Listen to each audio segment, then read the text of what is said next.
un jour nouveau. Bonjour à toutes et à tous, très heureux de vous retrouver. Camille Toto, votre serviteur, pour vous aider à vivre une vie comblée et victorieuse. Au nom de toute l'équipe d'Un Jour Nouveau, je vous transmets les salutations, encouragements et aussi le boost que nous voulons vous communiquer. Un des instructeurs à l'Académie de Leadership Un Jour Nouveau avait tendance de dire à ses étudiants que c'est une super journée et il faisait répéter aux étudiants « et je suis super positif ». En fait, ce qu'il voulait simplement dire, c'est que peu importe la manière dont tu t'es réveillé le matin, tu peux communiquer à ta journée ce que tu veux qu'elle puisse être.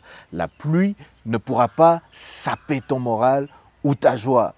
L'attitude de quelqu'un ne pourra pas te rendre triste, malheureux, déprimé, avec le sentiment d'abandon ou de rejet. C'est une super journée parce que je crois que je suis super positif. Alors, quelques éléments qui font que certaines personnes ne parviennent pas à vivre une vie satisfaisante et comblée, eh bien, l'une des raisons, c'est le manque de formation. Le manque de formation. L'instruction est moins une question de connaissances théoriques que de connaissances pratiques et efficaces. Quelqu'un fera même cette déclaration. N'accumule pas les informations pour la connaissance seulement, mais accumule les informations pour la mise en pratique. Les hommes sont payés non par ce qu'ils savent, mais par la manière dont ils appliquent ce qu'ils savent. C'est-à-dire que tu peux avoir une information particulière, disons que tu sais qu'il y a embouteillage sur telle ou telle autre route. Mais à quoi cette information va te servir si tu finis par prendre la route qui est embouteillée?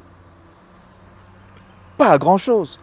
Mais si par contre, sachant que c'est une route qui a des bouchons, où la circulation est très dense et que tu peux pas vraiment avancer, eh bien tu vas chercher à emprunter une autre voie d'accès pour te retrouver là où tu dois être.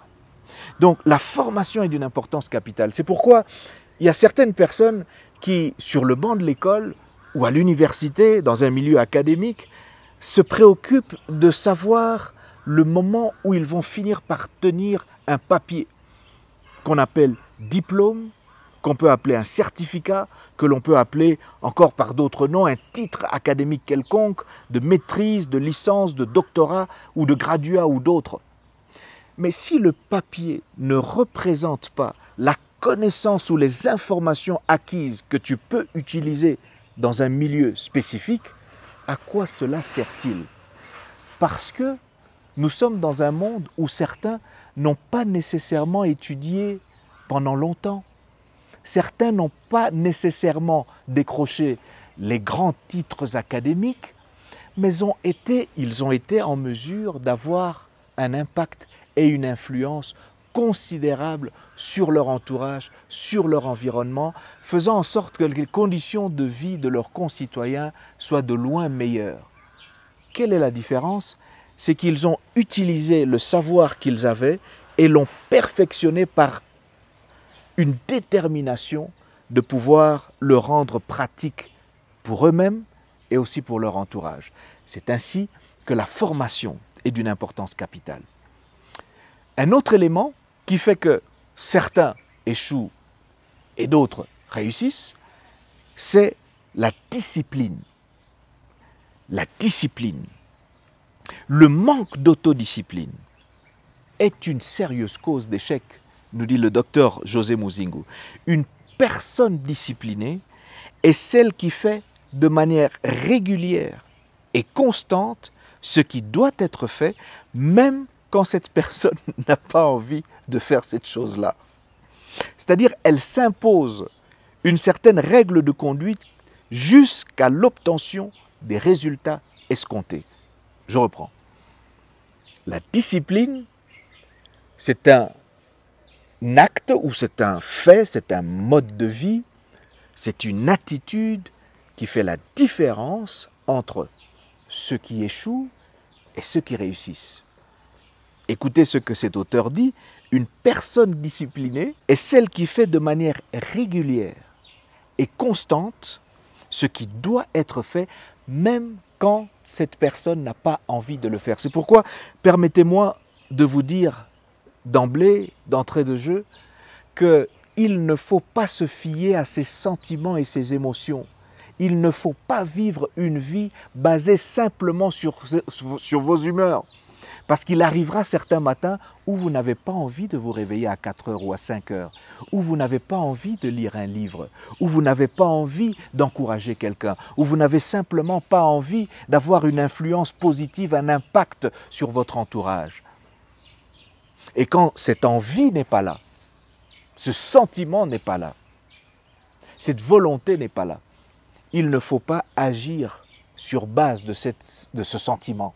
Au contraire, il faut s'imposer, comme nous le disions tout à l'heure, une autodiscipline, c'est-à-dire être en mesure de régler ses actes et de se dire, même si je n'ai pas envie de me réveiller ce matin, eh bien parce que je sais que j'ai une mission à accomplir sur cette terre, eh bien ce matin, à 4 heures ou à 5 heures ou à 6 heures, je ne sais pas à quel moment vous vous réveillez, eh bien je vais sortir du lit, je vais me préparer, je vais faire mes exercices, je vais lire un livre parce que je sais que je ne peux pas être dicté simplement par des humeurs. Mais je dois être conduit par une vision et une détermination. Donc, nous avons parlé de la formation qui est d'une importance capitale et nous parlons maintenant de l'autodiscipline ou de la discipline qui est importante. Je vais enfin terminer notre entretien d'aujourd'hui en donnant un autre aspect qui constitue d'un côté une raison d'échec et de l'autre côté une raison de réussite. Et cette chose ou cet aspect ou cette attitude, c'est la perception de soi. La perception de soi. Et là, je voudrais passer quelques minutes à vous parler de la perception de soi. Tu vois, ton succès dépend grandement du degré de confiance que tu te fais ou le degré de confiance que tu as en toi-même. Lorsque tu développes l'habitude de tenir à tes propres promesses, par exemple, tu apprends à développer la confiance en toi-même et à améliorer ta propre perception de toi. Certaines personnes ont l'impression que leurs défauts externes font qu'ils sont tout à fait handicapés. Ils n'aiment pas leur apparence physique, ils n'aiment pas leur manière de parler, ils auraient souhaité avoir la voix de quelqu'un d'autre. Certains se sont fait refaire le nez, certains se sont fait refaire les joues ou certains autres aspects de leur apparence extérieure parce qu'ils n'aimaient pas le reflet que le miroir leur donnait.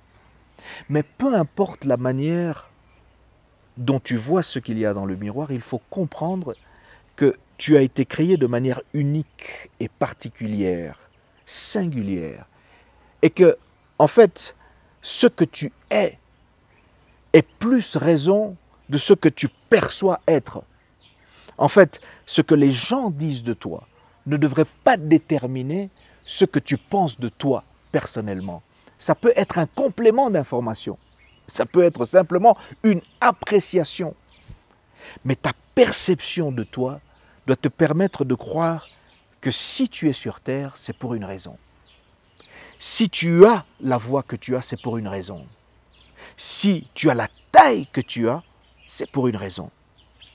Je termine avec cet exemple d'une grande oratrice et conférencière du nom de Joyce Myers, qui lorsqu'elle était en train de contempler la possibilité d'embrasser une carrière en tant qu'oratrice, enseignante et conférencière, était en train de s'apercevoir qu'elle n'avait pas une voix habituelle pour une femme. Et ce qui aurait pu, à un moment donné, être un élément de condamnation, d'abandon, de rejet, ou de simplement une mauvaise perception de soi, à un moment donné, elle a réfléchi et elle s'est dit, si c'est ce qui m'a été donné, c'est ce que je vais utiliser. Alors la question est, qu'est-ce qui t'a été donné que tu peux utiliser? Merci de m'avoir suivi. Nous nous retrouvons prochainement pour la suite de nos entretiens.